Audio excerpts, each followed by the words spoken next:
mental health services for 23 years now, and as Sarah said, all of my working life has been working with people with very severe and complex difficulties.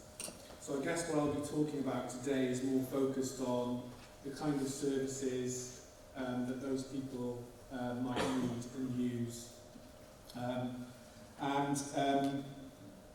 Throughout the talk, I'll be considering some of the kind of, I think, fundamental difficulties I think we have in the mental health system, and thinking about some ideas as to how things need to improve, with a particular focus on human factors. And you might kind of be wondering what I mean by that. So this is a bit of a risk putting this slide in. Does anyone know what that is? No? So don't worry, I'm not going to be doing maths for the whole presentation. That's actually something that is a design principle that all of you have in your pockets right now.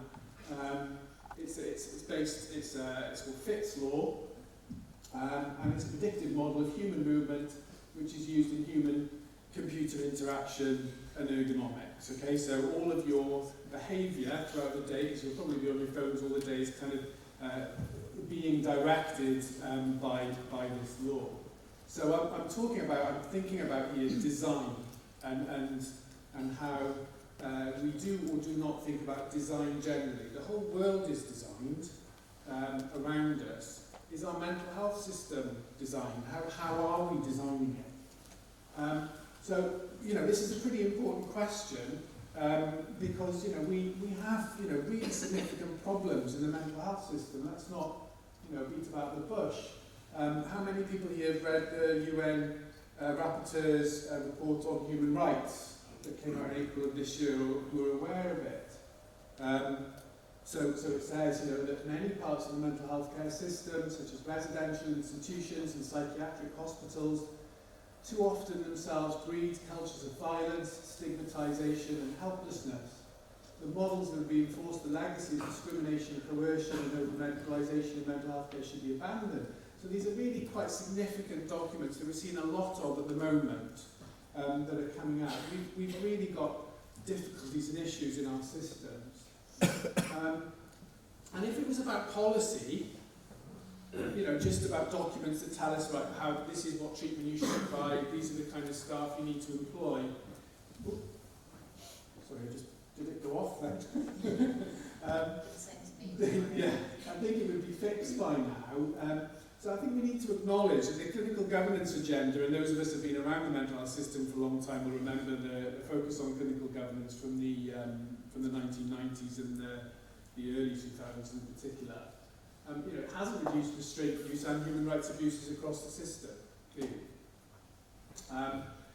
Currently, we have some examples of systematic quality improvement helping around restraint reduction and person-centred care, particularly the work that the CQC, it's going off again, the CQC are delivering in England on restraint reduction is really important work, showing some really encouraging signs.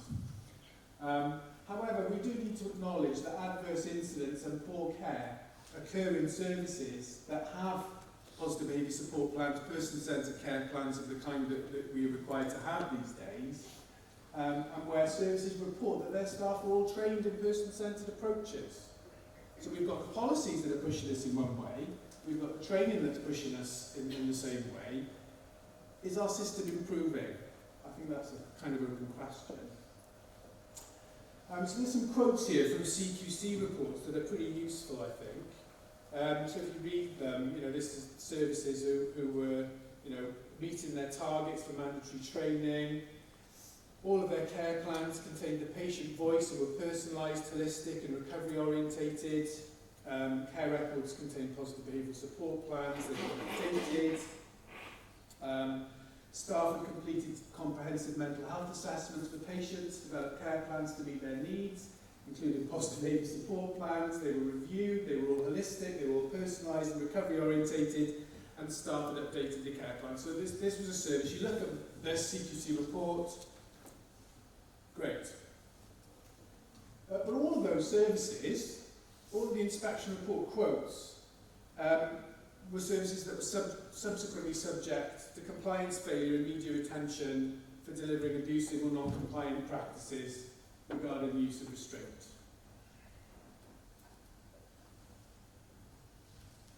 So there's this kind of puzzling omission then in mental health where we talk a lot about the issues within the system, staff training, stress, culture.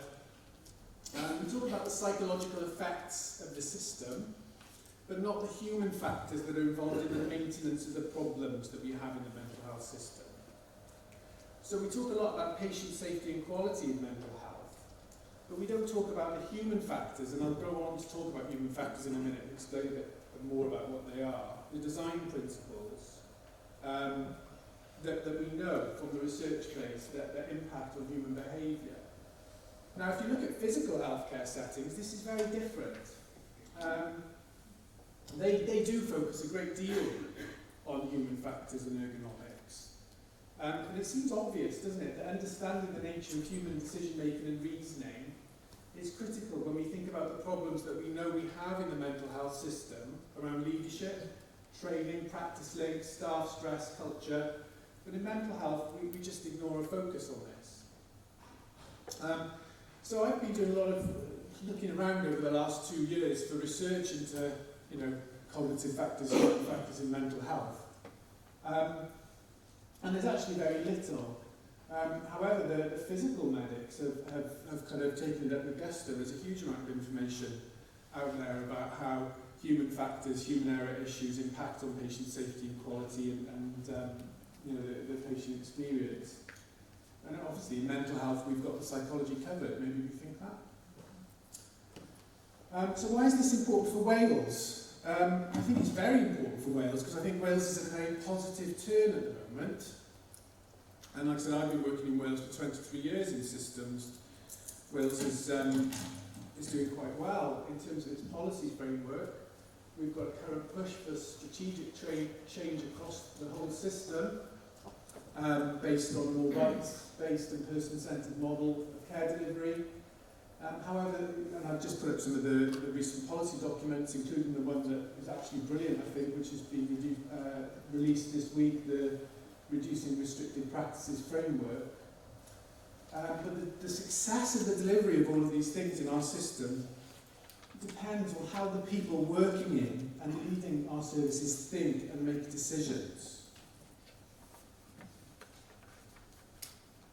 So my thesis, the first thesis, is as a system we have systematically neglected to think about the human factors issues underpinning delivery of evidence-based practice, the design principles.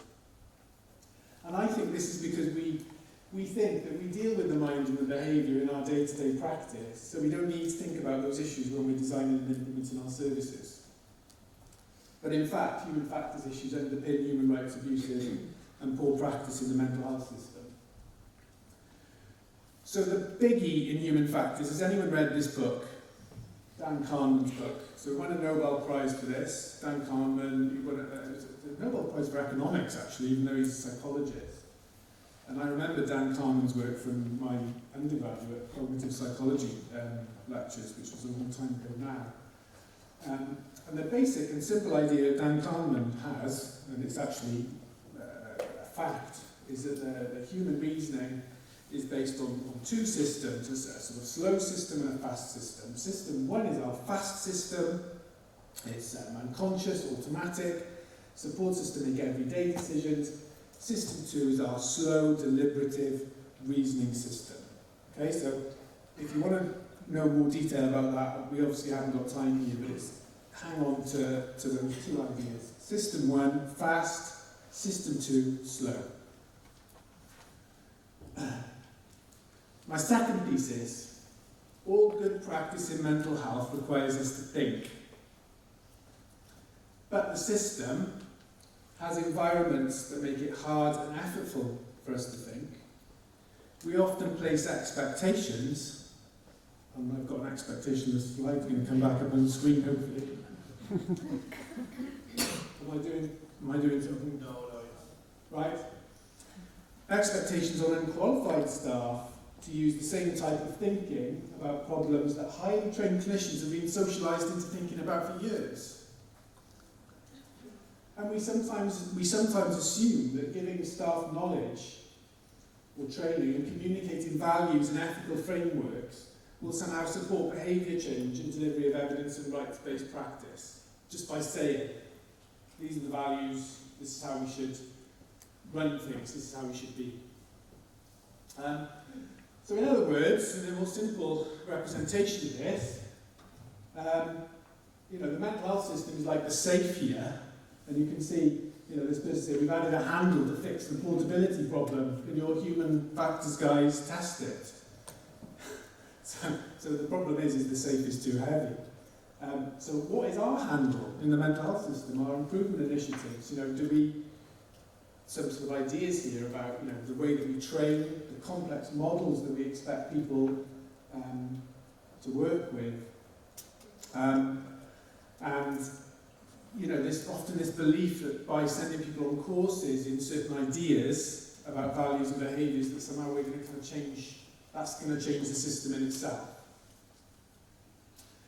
So, how do we minimise the risks of these things? And this is just a few ideas that I use when I'm thinking about the governance and running of services that we deliver, really.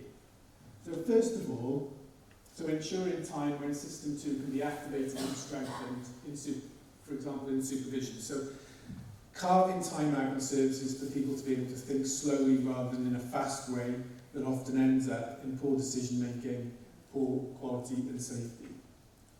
Supporting middle managers. How much time have I got? 2 minutes. To understand the cognitive factors that impact on their clinical decision making, and accepting that System 2 is actually slower. Organisations need time to work strategically beyond crisis, even when they're in crisis. And the mental health system, I think, is in crisis quite a lot. And therefore, if it's kind of going to wait to get out of crisis before it starts to think slowly and to plan properly, then it probably isn't going to achieve much. I'm going to skim through the rest of these slides in the time available. But there's some ideas here about how we support slow thinking in people who are joining our system. These are new staff. How we, what jargon we use, whether we think about readability, whether we just make assumptions that people will be able to understand whatever is put in front of them.